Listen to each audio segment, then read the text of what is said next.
भोरवा में उठली बहुरिया सासू गोड़वा लागेली हो। सासुआ जुहावे रंग के दिनवा नैहरवा हम जाबाई हो।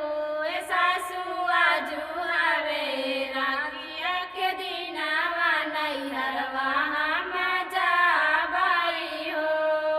भोरवा में उठली बहुरिया सासू गोड़वा लागेली हो।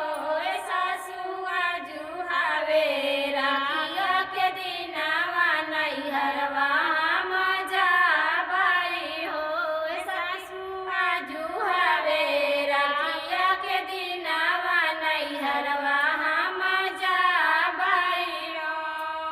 इतनी बचन सुन पियावा ता धना के समझावाई हो।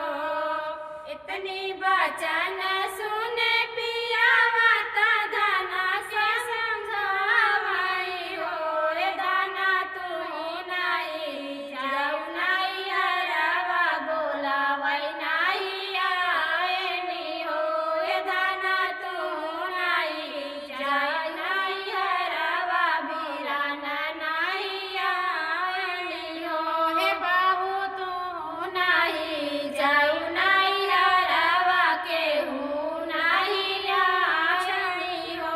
हे दाना तू नहीं जाऊ नहीं हरवा केहू नहीं पूछाई हो। पहले का दिनवा अलग रहे तू तो कुंवार रहलू हो। पहले के दिनवा अलग रहे तू तो कुंवार रहलू हो। रनिया अब तू भइलू ससुराई तीन बीरन नहीं पूछाई हो। रनिया अब तू भइलू ससुराई तीन बीरन नहीं पूछाई हो। इतनी बचन सुनी रानिया सुनाऊ नहीं पावाई हो। इतनी बचन सुनी रानिया सुनाऊ नहीं पावाई हो। रनिया रची बिरच बोलिया बोलाई ता राजा से लड़ी गईली हो। रनिया रची बिरच बोलिया बोलाई ता राजा से लड़ी गईली हो। राजा काऊ मोरे भैया तोर बिगाड़े नैहरवा नहीं जाई देला हो। राजा काऊ मोरे भैया तोर बिगाड़े नैहरवा नहीं जाई देला हो। हथवा में लिहली बहुर थालिया सजावे लोली चंदन हो। हथवा में लिहली बहुर थालिया सजावे रोली चंदन हो।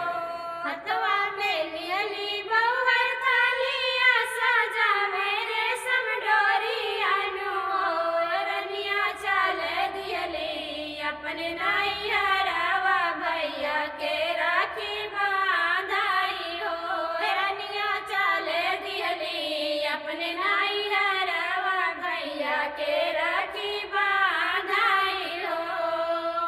तो दोस्तों राखी बांधने से केहू नहीं रोक सकता है। जाएगा तो जाएगा, ऐसे से रोका ना जाए केहू रोक नहीं सकते।